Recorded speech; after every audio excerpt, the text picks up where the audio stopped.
Hello दोस्तों, मैं आपका स्वागत करता हूं हमारे चैनल देहाती टीचर जीके जीएस पर।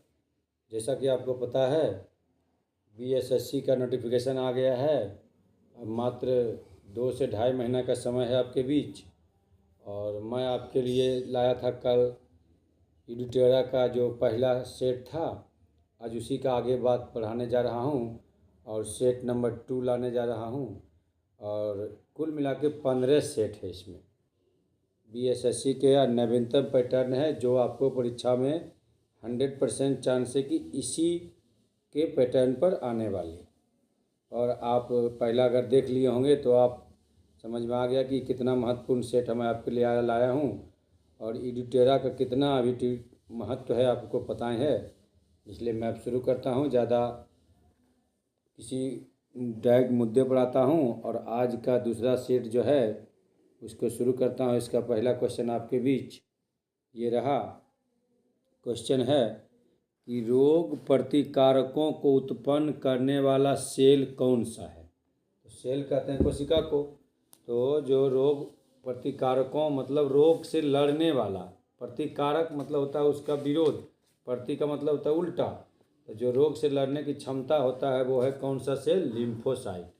इसका आंसर हो जाएगा सी नंबर, लिम्फोसाइट के साथ जाएंगे। आंसर होगा हमारा सी। अब अगला क्वेश्चन है हमारे पास कि मानव की पसलियाँ किसके साथ जुड़ी होती है। तो मानव की जो पसलियाँ जानते हैं हमारे शरीर में, मानव के शरीर में 12 जोड़ी पसलियाँ अर्थात 24 पसलियाँ होती है जो स्टर्नम के साथ जुड़ी होती है। तो आंसर हमारा हो जाएगा सी, स्टर्नम। मानव की पसलियाँ स्टर्नम के साथ जुड़ी रहती है। अब हमारा अगला क्वेश्चन है कि सुक्रोज नामक एंजाइम शर्करा को किस में बदलती है। तो सुक्रोज नामक जो एंजाइम है वो शर्करा को बदल देती है ग्लूकोज एवं फ्रक्टोज में। सुक्रोज नामक एंजाइम शर्करा को बदलती है ग्लूकोज एवं फ्रक्टोज में। आंसर होगा सी। नेक्स्ट क्वेश्चन है कि गुरुत्वाकर्षण का सिद्धांत किसके द्वारा दिया गया। तो आपको बौखाने के लिए परीक्षा में दे देगा। देखिए 2-2 न्यूटन है। आप जानते हैं गुरुत्वाकर्षण का जो सिद्धांत दिए थे न्यूटन साहब ने, उनकी पुस्तक थी प्रिंसिपिया जो 1687 ईस्वी में छपा था। प्रिंसिपिया में ही अपने नियम का प्रतिपादन किए थे। तो ये हमारे न्यूटन साहब, आइजैक न्यूटन इनका पूरा नाम है। तो हमारा आंसर हो जाएगा सी। गुरुत्वाकर्षण का सिद्धांत दिए थे आइजैक न्यूटन। अब अगला क्वेश्चन है कि निम्नलिखित कणों को द्रव्यमान के अनुसार अवरोही क्रम में सजाएं। तो आप जानते हैं कि सबसे ज़्यादा जो द्रव्यमान होता है जो पॉजिटिव रहेगा उसी का होगा। तो जो प्रोटॉन कण है उसका द्रव्यमान होता है 1.67 इंटू 10⁻⁻20 kg। उसके बाद होता है न्यूट्रॉन का, जिसका द्रव्यमान होता है 1.678 इंटू 10⁻⁻27 kg। सबसे कम होता है इलेक्ट्रॉन का, इसका होता है द्रव्यमान 9.108 इंटू 10⁻33 kg। इसलिए आंसर हो जाएगा 2-3-1। 2-3-1 जो हमारा ऑप्शन में है वो जाएंगे हम लोग। 2-3-1 हमारा किस में ऑप्शन है? तो हमारे डी में आंसर है 2-3 डी। तो उल्टा दिया हुआ है, आप लोग सजा लेंगे। 2-3-1 किसी में नहीं है, आप इसको सजा लेंगे। पहले प्रोटॉन होगा 2 नंबर, 2 के बाद होगा न्यूट्रॉन 3 नंबर, उसके बाद होगा 1 नंबर इलेक्ट्रॉन। थोड़ा ऑप्शन में बुक में गलत छप गया है, तो आंसर होगा प्रोटॉन, न्यूट्रॉन और इलेक्ट्रॉन। क्योंकि प्रोटॉन होता है पॉजिटिव +1, न्यूट्रॉन होता है आवेशहीन, इस पर कोई आवेश नहीं होता है, और इलेक्ट्रॉन माइनस में होता है। इसीलिए आंसर हमारा बन जाएगा कौन? 2-3-1। अगला क्वेश्चन है कि सौर विकिरण की सबसे महत्वपूर्ण भूमिका है। तो सौर विकिरण जो होता है जल चक्र में काम करता है। गर्मी बढ़ती है तो वाष्पित होता है, पानी जाता है ऊपर, वर्षा बन के फिर बारिश, यानी जल चक्र में बहुत महत्वपूर्ण होता है सौर विकिरण अर्थात सूर्य विकिरण। आप जानते हैं कि सूर्य की किरण जो आती है विकिरण के माध्यम से आती है और विकिरण को किसी माध्यम की आवश्यकता नहीं होती है। चलिए अगला क्वेश्चन है कि मिलान करें तो त्वचा कैंसर होगा पराबैंगनी प्रकाश से, ध्वनि प्रदूषण का संबंध है डेसिबल से, और वैश्विक तापमान का संबंध है कार्बन डाइऑक्साइड से। पता है आपको, ज़्यादा कार्बन डाइऑक्साइड बढ़ेगा तो विश्व का तापमान बढ़ेगा। ध्वनि का है डेसिबल से और वैश्विक तापमान है कार्बन डाइऑक्साइड से।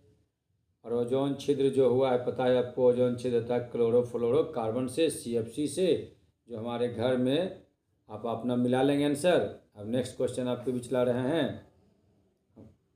CFC निकलता है हमारे घर में, जो फ्रिज होता है उससे निकलता है। अगला क्वेश्चन है निम्नलिखित में कौन सा एक यशद पुष्प है? तो यशद पुष्प कहते हैं जिंक ऑक्साइड को। किसे कहते हैं हम लोग? जिंक ऑक्साइड को। जिंक ऑक्साइड का जो फॉर्मूला होता है ZnO, इसका फॉर्मूला होता है ZnO, और यह एक सफ़ेद पाउडर है जिसका उपयोग सौंदर्य प्रसाधन, स्याही, मलहम, आप लोग जो मलहम लगाते हैं, क्रीम लगाते हैं, ये सब में प्रयोग किया जाता है जिंक ऑक्साइड को। अगला क्वेश्चन है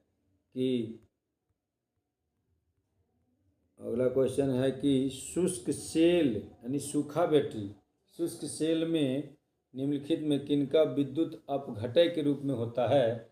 तो विद्युत अपघटय में होता है अमोनिया क्लोराइड एवं जिंक क्लोराइड का विद्युत अपघटय के रूप में प्रयोग होता है। अगला क्वेश्चन है आपके बीच, अमोनिया क्लोराइड आंसर होगा इसका A। अमोनिया क्लोराइड और जिंक क्लोराइड, इसका आंसर होगा A के साथ जाएंगे हम लोग। अमोनिया क्लोराइड और जिंक क्लोराइड शुष्क बैटरी में विद्युत अपघटय के रूप में काम करता है। अब हमारा अगला क्वेश्चन है कि 86 डिग्री फ़ारेनहाइट को सेल्सियस में बदलें। तो आप जानते हैं कि सबसे पहले इसमें 32 घटा लेंगे, तो 32 घटा देंगे तो आएगा 54 जो आएगा उसको 9 से भागा देंगे और 5 से गुना कर देंगे, तो हमारा आंसर आएगा 30 डिग्री सेल्सियस। 9C/5 + 32 बराबर होता है फ़ारेनहाइट।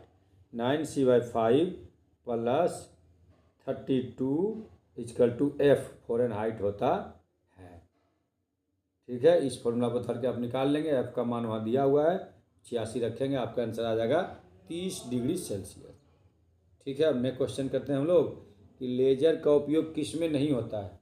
तो होलोग्राफी में होता है, जानते हैं। CD DVD कैंसर के स्कैनर के प्रिंटर में भी होता है, कैंसर चिकित्सा में भी होता है, जबकि एटॉमिक रिएक्टर में किसी प्रकार का लेजर का प्रयोग नहीं होता है, इसलिए आंसर हमारा हो जाएगा D। अब अगला क्वेश्चन चलेंगे कि निम्नलिखित में से कौन सा बहुलक एक थर्मोप्लास्टिक नहीं है? तो जो टेफ्लॉन, पॉलीस्टीरीन, पॉलीथीन, ये सब थर्मोप्लास्टिक है, जबकि नियोप्रीन थर्मोप्लास्टिक नहीं है, इसलिए आंसर हो जाएगा हमारा नियोप्रीन B। अब नेक्स्ट क्वेश्चन हमारे पास है कि निम्नांकित में कौन सा रक्त के हीमोग्लोबिन के साथ अनुत्क्रमणीय संश्लिष्ट बनाता है? तो अनुत्क्रमणीय संश्लिष्ट जो बनाता है ना, कार्बन मोनोऑक्साइड। इसीलिए कार्बन मोनोऑक्साइड के बारे में कहा जाता है कि जब हम लोग कभी भी ठंडा लगे तो टायर उड़ जलाकर नहीं तापना चाहिए। वो सबसे जो धुआं काला काला निकलता है वो कार्बन मोनोऑक्साइड होता है, और कार्बन मोनोऑक्साइड का सूत्र होता है CO। इसलिए हमको इससे दूर रहना चाहिए। ये हमारे नाक द्वारा घुस के हमारे रक्त में मिलकर हीमोग्लोबिन से भी क्रिया कर लेगा, जिससे हमारी जान भी जा सकती है। अगला क्वेश्चन है कि मानव मस्तिष्क में स्मरण क्षमता कहाँ होती है? स्मरण मतलब याद करने की क्षमता कहाँ होती है? तो मानव मस्तिष्क में जो सोचने की क्षमता होती है, जब आप याद किसी चीज़ को करते हो, वो होता है सेरिब्रम। और सेरिब्रम मस्तिष्क का सबसे बड़ा भाग होता है, आप जानते ही, तथा यह ऐच्छिक क्रियाओं, स्मरण क्षमता आदि को नियंत्रित करता है। अगला क्वेश्चन है कि निम्नलिखित पादपों में किसका संग्रह अंग तना नहीं है? तो अंग तना नहीं है तो आप जानते हैं कि अदरक को लगा देंगे तो लग जाएगा, उससे निकल के फूट कर नया पेड़ बन जाएगा। नया पौधा हो जाएगा। गन्ना लगा देंगे तो उससे निकल जाएगा। आलू को तो अब किसान लगाते हैं, देखते हैं, आप लोग भी लगाते हो तो निकल जाता है। लेकिन शकरकंद से ऐसा कुछ नहीं होता है, तो इसका आंसर हो जाएगा हमारा शकरकंद। अब नेक्स्ट क्वेश्चन है कि समान दृष्टि के लिए निम्नलिखित में कौन सा विटामिन आवश्यक है? तो आँख वाला संबंधित है विटामिन ए। विटामिन ए का नाम, रासायनिक नाम है रेटिनॉल, इसलिए आंसर हमारा हो जाएगा डी। जिनको आँख में प्रॉब्लम है गाजर खाएं और चुकंदर का सेवन करें, आँख वाला प्रॉब्लम दूर हो जाएगा। गाजर खाने से आपको किसी भी प्रकार के आँख में वाली जो बीमारी है, गाजर चुकंदर का रस भी, चुकंदर को पिएं और चुकंदर खाएं, ये बहुत फायदेमंद है। अब अगला क्वेश्चन है कि पुष्प के किस भाग में केसर प्राप्त होता है? तो आप जानते हैं केसर बहुत महंगा होता है। केसर एक गर्म पदार्थ होता है, गर्म होता है, जो कि भारत में केसर एकमात्र राज्य में, इकलौता राज्य हमारा जम्मू कश्मीर में उगाया जाता है, और इसके सटे हुए राज्य हिमाचल प्रदेश में भी कहीं कहीं उगाया जाता है। तो केसर प्राप्त होता है वर्तिकाग्र से। ये केसर पतले पतले रेशे जैसे होते हैं। अब अगला क्वेश्चन है नेक्स्ट क्वेश्चन है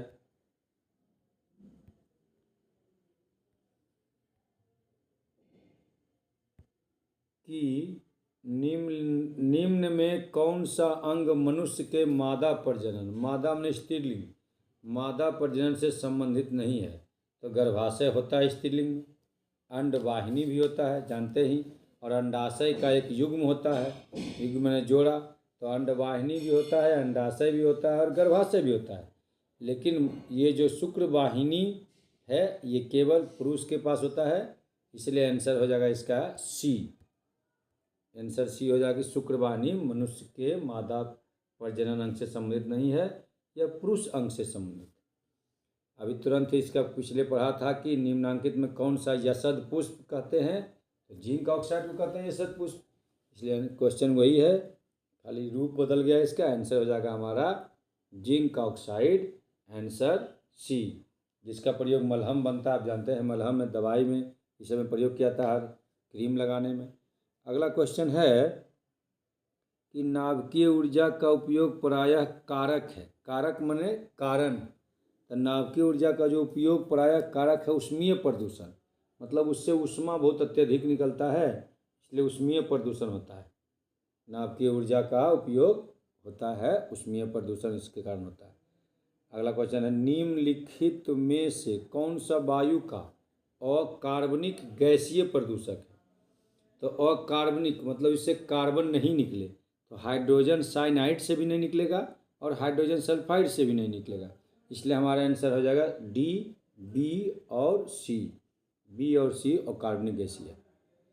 अब अगला क्वेश्चन है कि डायनामाइट के निर्माण में, डायनामाइट जानते ही अल्फ्रेड नोबेल साहब ने इसकी खोज किया था, डायनामाइट के निर्माण में प्रयुक्त होने वाला रासायनिक क्या है? तो डायनामाइट के प्रयोग में जो प्रयोग होने वाला वो है ग्लाइसरॉल ट्राइनाइट्रेट, इसी को नाइट्रोग्लिसरीन भी कहा जाता है। यह एक भारी रंगहीन तैलीय विस्फोटक तरल पदार्थ है, लिक्विड के फॉर्म रहता है। यह डायनामाइट का एक आवश्यक संगठक है। अगला क्वेश्चन है कि बच्चे को जन्म लेने के बाद कौन सा टीका लगाया जाता है? अब जानते हैं हेपेटाइटिस बी का टीका लगाया जाता है बच्चे का जन्म लेने के बाद, बच्चे का जन्म लेने के बाद हेपेटाइटिस बी का टीका लगाया जाता है। और हेपेटाइटिस बी किसके कारण होता है? ये होता है विषाणु के कारण, ये विषाणु के कारण होता है और हमारे यकृत को प्रभावित करता है। अगला क्वेश्चन है कि अतिचालक का लक्षण क्या है? तो आप इस क्वेश्चन को बहुत बार पढ़े होंगे कि अतिचालक का लक्षण है शून्य पारगम्यता, शून्य पारगम्यता। चलिए अगला क्वेश्चन है निम्नलिखित में कौन सा तत्व परमाणु ईंधन की श्रेणी में नहीं आता है? तो थोरियम, यूरेनियम, प्लूटोनियम, ये सब जो है एक्टेनाइड श्रेणी का तत्व है, और एक्टेनाइड श्रेणी के जितने भी तत्व हैं सभी परमाणु ईंधन में प्रयोग करते हैं, लेकिन कैडमियम इसके तत्व नहीं हैं, इसलिए हमारा आंसर हो जाएगा कैडमियम।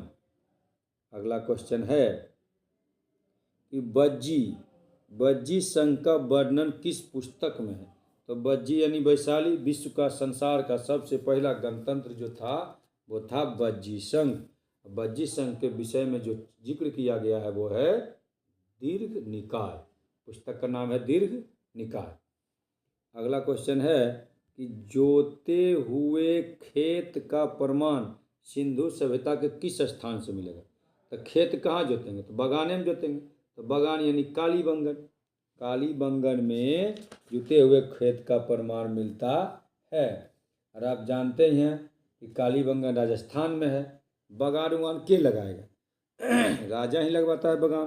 तो राजस्थान में है। और हनुमानगढ़ जिले में कालीबंगन जो है घग्घर नदी के किनारे। किस नदी के किनारे है? घग्घर नदी। और कालीबंगन का जो अर्थ होता है, बंगन मने काली मने काला और बंगन मने चूड़ी। तो कालीबंगन का अर्थ होता है काले रंग की चूड़ियाँ। अब अगला क्वेश्चन हमारे बीच है कि गुप्त काल में भूमि राजस्व की दर। तो राजा का जो जीवन चलता था टैक्स से चलता था। जो राजा जितना टैक्स लेता था उसी चलता था। तो गुप्त काल में जो होता था टैक्स लेता था, टैक्स का हिंदी कर होता है। तो कर जो लगता था भूमि राजस्व पर 1/6 भाग। कितना लगता था? 1/6 भाग। चलिए अब अगला क्वेश्चन है कि कालाशोक, जानते हैं कालाशोक किस वंश के थे? तो कालाशोक शिशुनाग वंश का एक शासक था। अब शिशुनाग वंश की बात करते हैं। तो शिशुनाग वंश की स्थापना शिशुनाग ने ही किया था। 412 ईसा पूर्व में किया था। जानते हैं आप लोग। शिशुनाग अपनी राजधानी पाटलिपुत्रा से हटा कर ले चल गया था वैशाली। वैशाली जो अभी बज्जी है, वैशाली नगर की स्थापना करने का श्रेय राजा विशाल को जाता है। इसलिए उन्हीं का नाम पर उसका वैशाली पड़ा है।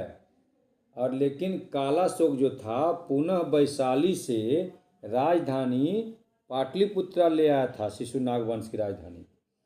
और शिशुनाग वंश का अंतिम शासक नंदीवर्धन था। अंतिम शासक कौन था? नंदीवर्धन। अब अगला क्वेश्चन है मीर कासिम ने अपनी राजधानी मुर्शिदाबाद से कहाँ स्थानांतरित किया? तो आपको पता है दोस्तों, अभी जो मुर्शिदाबाद में मारपीट हुआ है, जहाँ पर मारपीट के भगाया गया है, वो जो मुर्शिदाबाद जगह है वो अभी कलकत्ता में है, पश्चिम बंगाल में है। तो काश्मीर कासिम मुर्शिदाबाद से ले आया था राजधानी मुंगेर को। कहाँ ले आया था? मुंगेर। मुंगेर कहाँ है पता है आपको? मुंगेर वर्तमान में बिहार में है। मुंगेर से ही अलग हुआ था जमुई, लखीसराय, शेखपुरा, खगड़िया, बेगूसराय, बहुत सारे जिला अलग हो गया था। बहुत बड़ा जिला था बिहार का मुंगेर। अगला क्वेश्चन है कि दिल्ली के लाल किले में मोती मस्जिद दिल्ली के लाल किले के अंदर में बनवाया था। तो वो बनवाया था औरंगजेब। और औरंगजेब जानते ही हैं कि मुगल वंश का शक्तिशाली राज्य का राजा में अंतिम राजा यही था जो शक्तिशाली था।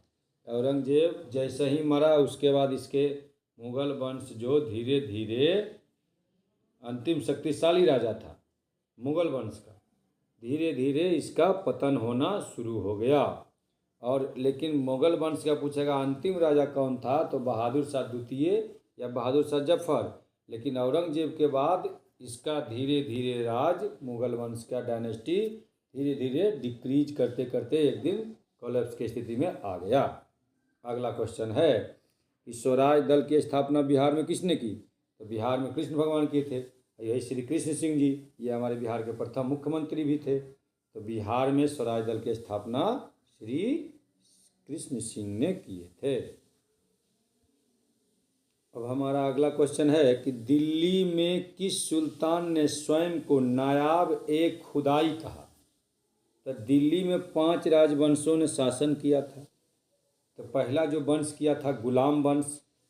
गुलाम वंश के बाद उसके बाद था खिलजी वंश। खिलजी वंश के बाद आया था तुगलक वंश। तुगलक वंश के आया था बाद सैयद वंश। और सबसे अंतिम में आया था लोदी वंश। तो गुलाम वंश का शासक था बलबन। बलबन ने स्वयं को नायाब खुदाई कहा था। नायाब खुदाई को कहा था बलबन। अगला क्वेश्चन बहुत आसान क्वेश्चन आप लोग के लिए आ रहा है कि प्रथम विश्व युद्ध किस वर्ष हुआ। तो आप प्रथम विश्व युद्ध भली भांति जानते हैं कि 1914 में हुआ था प्रथम विश्व युद्ध। प्रथम विश्व युद्ध होने का कारण था कि सेराजोवा में राजकुमार फर्डिनेंड की हत्या हुई थी, इसीलिए प्रथम विश्व युद्ध हो गया था। अब और ये जो युद्ध चला था 1914 से 1918 तक चला था। अब अगला क्वेश्चन है कि आत्मीय सभा की स्थापना किसने की। तो आप जानते हैं आत्मीय सभा की स्थापना करने का श्रेय राजा राम मोहन राय को जाता है, जिन्होंने 1815 ईस्वी में आत्मीय सभा की स्थापना कलकत्ता में किए थे। और राजा राम मोहन राय 20 अगस्त 1828 को ब्रह्म समाज की भी स्थापना किए थे, आप जानते ही हैं। तो इसका आंसर हो जाएगा 1815 में राजा राम मोहन राय कलकत्ता में। अब अगला क्वेश्चन है कि भारत का प्रथम गवर्नर जनरल। तो ये भारत का पूछ रहा है, तो भारत का प्रथम गवर्नर जनरल जो होगा lord William Bentinck. Lord William Bentinck Bharat का प्रथम गवर्नर जनरल। अब भारत का अंतिम गवर्नर जनरल बोलेगा तो लॉर्ड कैनिंग। लॉर्ड कैनिंग था अंतिम भारत का गवर्नर जनरल। अब बंगाल का अलग होता है, तो उसके बाद लॉर्ड कैनिंग को ही बना गया था भारत का प्रथम वायसराय। नाम चेंज कर दिया गया था, पुरानी बोतल नई बोतल में पुरानी शराब थी, आदमी वही था, काम वही था, खाली पद का नाम चेंज कर दिया गया। तो गवर्नर जनरल का नाम 1858 से कहा जाने लगा वायसराय। चलिए अगला क्वेश्चन है आपके बीच। मैं समाजवादी और गणतंत्रवादी हूँ, यह कांग्रेस के एक अधिवेशन में अपने अध्यक्षीय भाषण में किसने कहा था। तो ये कहने का श्रेय जो जाता है हमारे भारत के प्रथम प्रधानमंत्री पंडित जवाहरलाल नेहरू जी को जाता है। अब अगला क्वेश्चन है आपके बीच, क्वेश्चन नंबर 38 होगा कि राज्य चुनाव आयोग द्वारा पंचायत चुनाव। तो आप जानते हैं पंचायत चुनाव कराने या नहीं कराने का जो जिम्मेदारी है ये राज्य सरकार का है। मन करे तो कराएंगे, नहीं कराएंगे तो नहीं।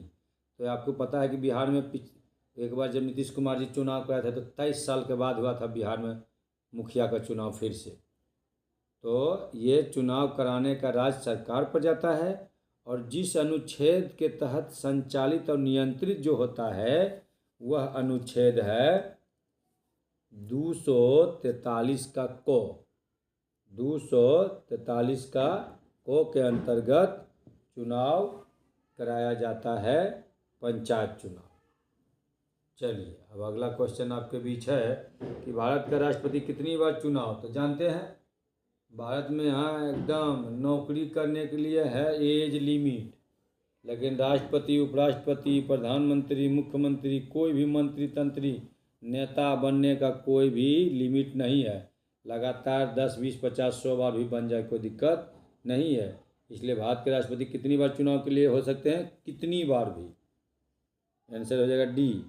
अगला क्वेश्चन है राष्ट्रपति को निम्नलिखित में शपथ कौन दिलाता है। तो भारत के राष्ट्रपति महोदय को ऑप्शन के अनुसार राष्ट्रपति को कौन दिलाएगा शपथ। तो भारत के मुख्य न्यायाधीश। भारत के मुख्य न्यायाधीश शपथ दिलाते हैं भारत के राष्ट्रपति को। अगला क्वेश्चन है कि राज्य का मंत्रिपरिषद सामूहिक तौर पर किसके प्रति उत्तरदायी है। तो सामूहिक तौर पर जो राज्य का मंत्रिपरिषद सामूहिक तौर पर बोले तो विधानसभा के प्रति, लेकिन अगर व्यक्तिगत तौर पर बोले तो राज्यपाल के प्रति होता है। इसलिए इसका आंसर हो जाएगा हमारा विधानसभा, ए नंबर। ये सामूहिक बोला, अगर व्यक्तिगत बोलता तो राज्यपाल के प्रति। अगला क्वेश्चन है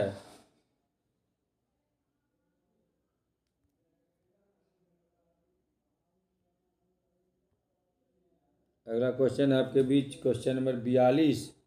42 कहता है कि लोकतंत्र लोकतंत्रात्मक शासन की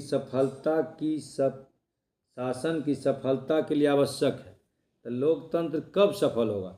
जब शिक्षित जनता होगा, स्वतंत्र नागरिक होगा, नागरिक को स्वतंत्रता मिलना चाहिए, आर्थिक समानता। बहुत बच्चों के मन में लगता है कि आर्थिक समानता में सबको समान पैसा रहे। ये आर्थिक समानता का मतलब वो नहीं हुआ। आर्थिक समानता का अर्थ ये हुआ कि कोई एक ही काम को कोई भी व्यक्ति करे, उस काम करने के लिए समान राशि, उनको समान भुगतान किया जाना चाहिए। इसलिए लोकतंत्र की सफलता का आवश्यक है कि आदमी पढ़ा लिखा हो, न स्वतंत्र नागरिक हो, आर्थिक समानता हो। आपको पता ही है कि जब तक लोग पढ़े लिखे नहीं हो तब तक सही चुनाव नहीं होगा। जब तक आपको नेता लोग बुड़बक बनाते रहेंगे। जानते हैं नेता का कहना है कि अपना काम बनता भाड़ में जाए जनता। इसलिए पढ़े लिखे होना बहुत ज़रूरी है। अपने भी पढ़ें, अपने समाज को भी पढ़ाने का काम करें। अगला क्वेश्चन है कि भारतीय संविधान स्पष्टतः प्रेस की स्वतंत्रता की व्यवस्था नहीं करता है। यानी स्पष्ट रूप से प्रेस की स्वतंत्रता नहीं है, परंतु यह स्वतंत्रता अंतर्निहित है। यह किस अनुच्छेद में है? मतलब प्रेस के बारे में डायरेक्ट स्वतंत्रता का उल्लेख नहीं है, लेकिन यह है तो किसके अंतर्गत है? तो जो प्रेस की स्वतंत्रता का उल्लेख है 19 के ए में, उसी के अंतर्गत है, इसलिए लिखा अंतर्निहित। डायरेक्ट कहीं लिखा हुआ ऐसा कोई बात नहीं है, इसलिए इसका आंसर हो जाएगा 19 का ए। अगला क्वेश्चन है कि किस संविधान संशोधन द्वारा पंचायती राज व्यवस्था संस्थाओं की संवैधानिक दर्जा मिला? ये तो बहुत बार क्वेश्चन पढ़े होंगे। यह 73वां संविधान संशोधन के द्वारा 1992 में, उस समय हमारे भारत के प्रधानमंत्री थे पीवी नरसिम्हा राव। पीवी नरसिम्हा राव को अभी कुछ दिन पहले ही मिला था, 24 में भारत रत्न पुरस्कार मिला था, आपको पता ही है। पीवी नरसिम्हा राव द्वारा पारित किया गया संविधान में और मंजूरी दे दी गई। और जानते ही हैं 73वां संविधान संशोधन हुआ तो भाग 11वें भाग में इसको शामिल किया गया था। क्या कहते हैं, 11वां अनुसूची में शामिल किया गया था। और संविधान के भाग 9वें में है। भाग एक अनुसूची 11 और भाग 9 में है। किसका उल्लेख किया गया है? तो किया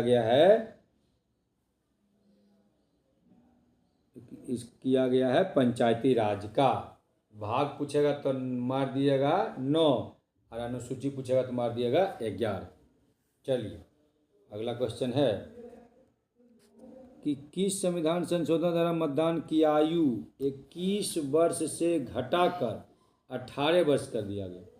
तो ये जो पहले 21 वर्ष में वोट दिया जाता था, लेकिन उसको घटाकर 61वां संविधान संशोधन 1989 में 21 वर्ष से घटाकर अब 18 वर्ष कर दिया गया है।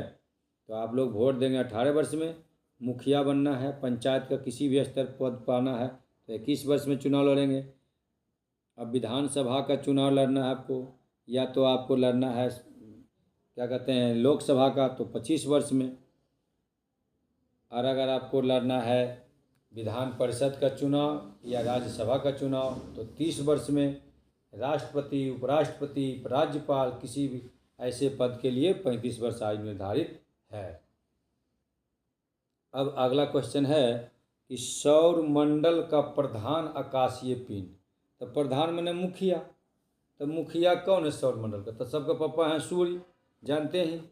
सब सूर्य के चारों चक्कर लगाता है, इसलिए आंसर हो जाएगा सूर्य। अगला क्वेश्चन है कि दक्षिण गोलार्ध में, तो गोलार्ध में गोला का आधा। आप अगर ग्लोब देखेंगे तो ऊपर वाला, बीच से ऊपर वाला भाग उत्तरी गोलार्ध और निचला वाला भाग दक्षिण गोलार्ध, northern hemisphere and southern hemisphere में बांटा गया है।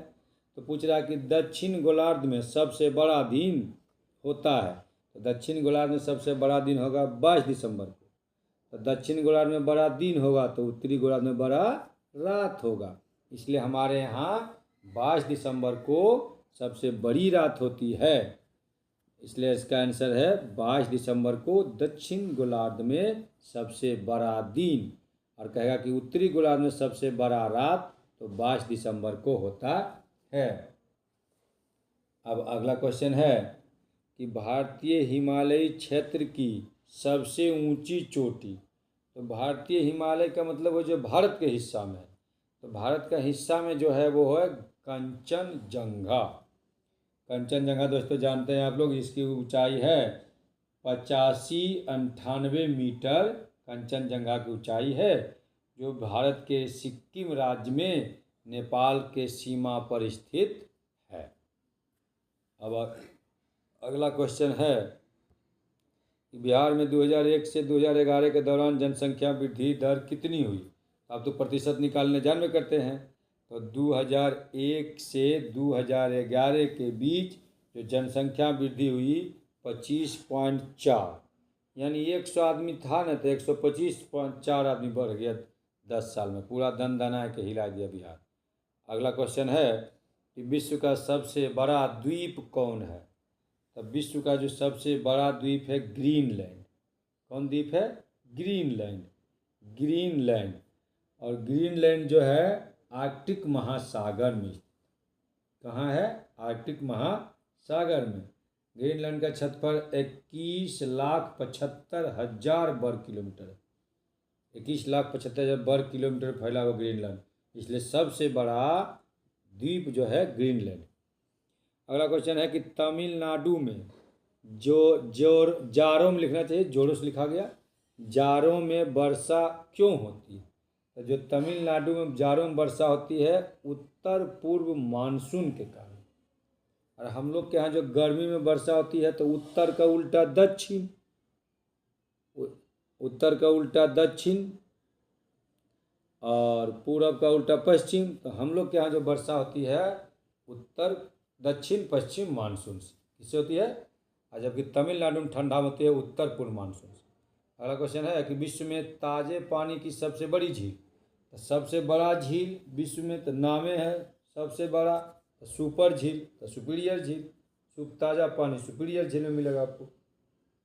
अब अगला क्वेश्चन है कि किस समिति ने प्रतिस्पर्धा अधिनियम 2002 को अधिनियमित करने का सुझाव दिया। तो जो प्रतिस्पर्धा अधिनियम 2002 को जिस समिति ने किया वो है SBS राघवन समिति। SBS राघवन समिति ने सुझाव दिया था इसको अधिनियमित करने का। अब अगला क्वेश्चन है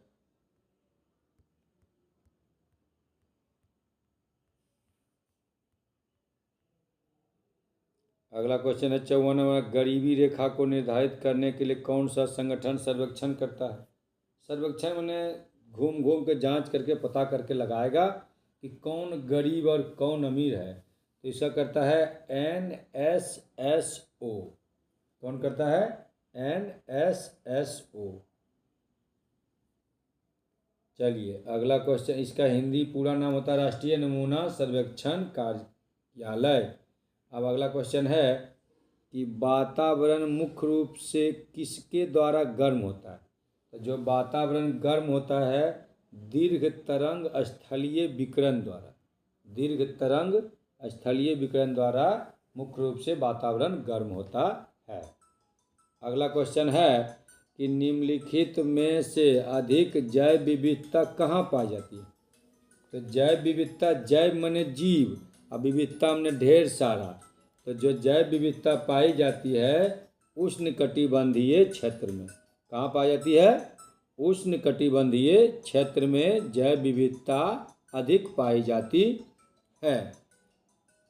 अगला क्वेश्चन है पारिस्थितिक तंत्र में क्या शामिल होता है।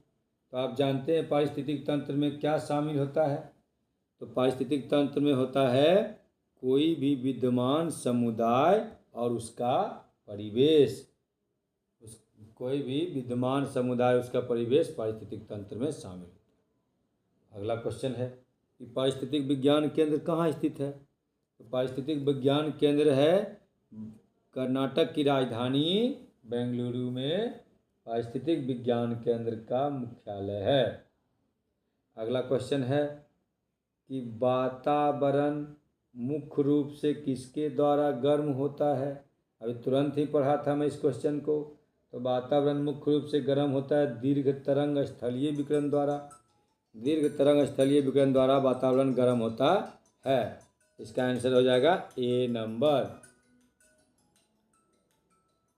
अब अगला क्वेश्चन है कि एक पारिस्थितिक तंत्र में ऊर्जा की मात्रा एक पोषण स्तर से अन्य स्तर में स्थानांतरण का पश्चात क्या होता है।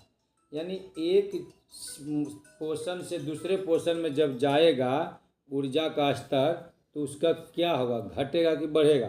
तो लाजमी एक जगह से दूसरे में जाएगा तो घटेगा, तो आंसर होता है घटती है। अगला क्वेश्चन है कि यूरोप जानते ही हैं, यूरोप में पिरेनीज पर्वत श्रृंखला किन दो देशों को अलग करती है। तो यूरोप में जो पिरेनीज पर्वत श्रृंखला है वो अलग करती है स्पेन और फ्रांस को। स्पेन और फ्रांस को अलग करती है पिरेनीज पर्वत श्रृंखला। अब अगला क्वेश्चन है चांद पर उतरने वाला दूसरा आदमी कौन था। तो पहला तो था नील आर्मस्ट्रॉन्ग, तो दूसरा हो जाएगा एडवर्ड बज एड्रीन। एडवर्ड बज एड्रीन, आंसर सी नंबर।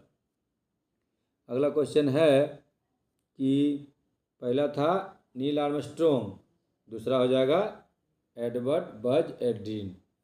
निम्नलिखित में, नेक्स्ट क्वेश्चन है कि निम्नलिखित में किसे वाकपुट वक्ता कहा जाता है। तो वाकपुट वक्ता जो कहा जाता है गोपाल कृष्ण गोखले को वाकपटु वक्ता। वाकपटु मतलब होता है अधिक बोलने वाला, कहते हैं गोपाल कृष्ण गोखले को। चलिए अगला क्वेश्चन है, अगला क्वेश्चन है कि अंटार्कटिका महाद्वीप पहुंचने वाली पहली भारतीय महिला कौन थी। तो पहली भारतीय महिला थी मेहर मूसा। अंटार्कटिका पहुंचने वाली थी पहली भारतीय महिला मेहर मूसा। Very good. अगला क्वेश्चन है,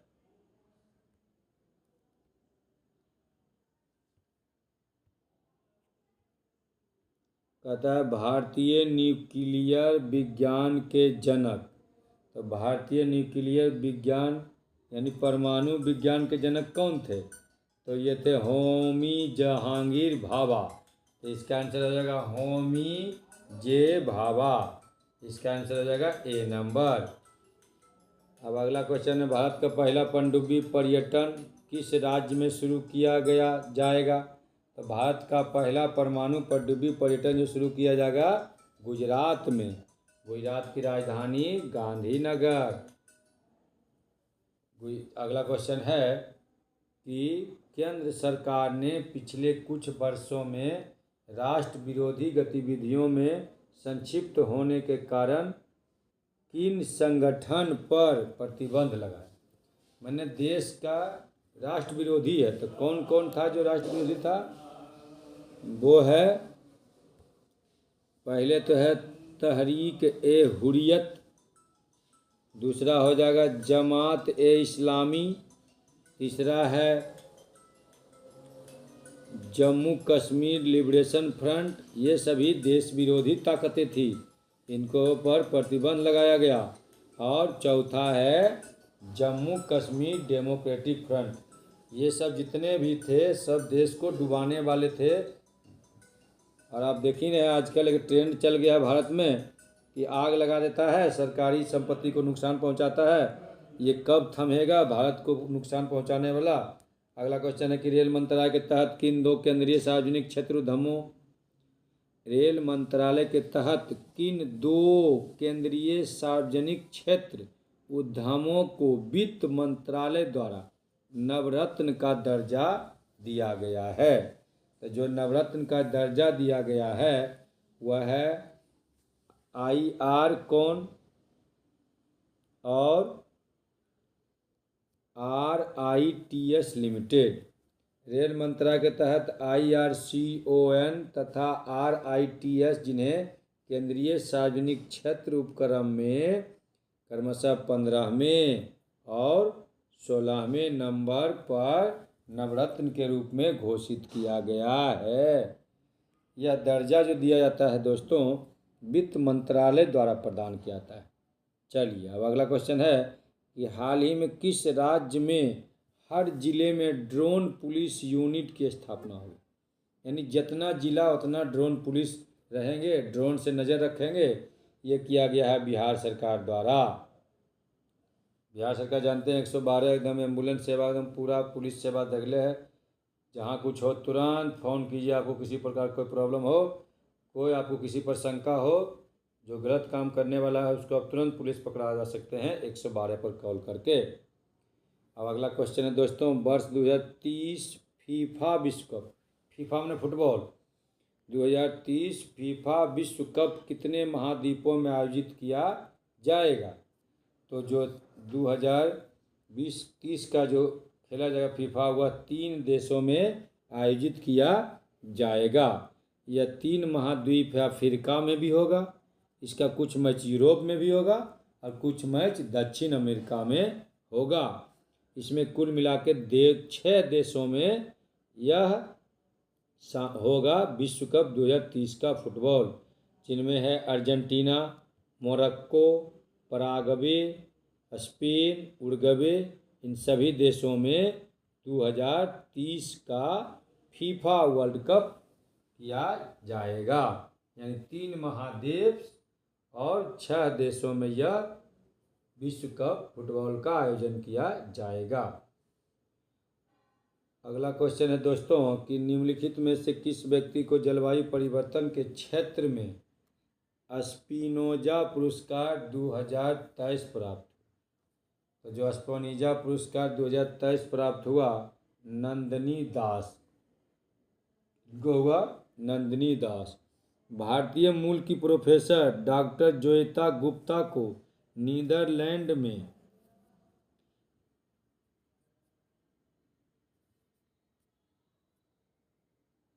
नंदिनी दास को दिया जाएगा। अगला क्वेश्चन है कि मिशन इन्वेस्टिगेशन @75 किस राज्य द्वारा लॉन्च किया गया, जिसका उद्देश्य 75 दिनों में सभी FIR की जांच पूरी करना है। ये बहुत अच्छी पहल है और ये जो है बिहार राज्य है हमारा, बिहार ने ये पहल शुरू किया है जिसका नाम है मिशन इन्वेस्टिगेशन @75। इसका उद्देश्य है कि 75 दिन में FIR जांच पूरी हो। अब अगला क्वेश्चन है कि वर्ष 2023 के एशियाई खेलों में भारत ने कितने पदक जीते। एशियाई खेलों में भारत ने कुल मिला के 107 पदक जीते थे। बहुत बहुत धन्यवाद दोस्तों। अब हमारा यहीं पर ख़त्म होता है वीडियो। हमारे चैनल को लाइक कर देना भाई, अच्छा लगा तो आप थोड़ा सब्सक्राइब कर भी देना, अपने दोस्त को शेयर कर देना और मैं इससे आपको अच्छा वीडियो लाऊंगा। और जो बच्चे अभी बिहार पुलिस की तैयारी कर रहे हैं एकदम कंटिन्यूसली लगे रहो। दौड़ और लॉन्ग जंप, हाई जंप किसी का 1-2 दिन में नहीं बनता है। पैर में दर्द हो तो हिम्मत नहीं हारनी है, आपको लगे रहना है और कंटिन्यूसली आपके एफर्ट लगाने से, लगातार परिश्रम करने से ही आपको सफलता मिलती है। और जानते हैं कि बिहार मात्र एक ऐसा राज्य है पूरे भारत में जो सबसे ज़्यादा सरकारी नौकरी निकाल रहा है, वैकेंसी। इसलिए हिम्मत नहीं हारना है आपको, नौकरी तो आज न कल होना ही है। तो लगातार आप जब पढ़ेंगे तो ही नौकरी होगी। और लगातार पढ़ने के साथ साथ अपने जिस क्षेत्र में आप जाना चाहते हैं उसको कंटिन्यूसली एकदम पॉजिटिव सोच के करना है। तुरंत हार नहीं माननी है, दिमाग में निगेटिव बात नहीं लानी है आपको। कभी भी आपको निगेटिव सोचना ही नहीं है कि कैसे होगा, क्या होगा। जो होगा अच्छा होगा। अब तक जो होगा उससे आपका अच्छा ही होने वाला है। बहुत बहुत धन्यवाद। जय श्री राम। भारत माता की जय।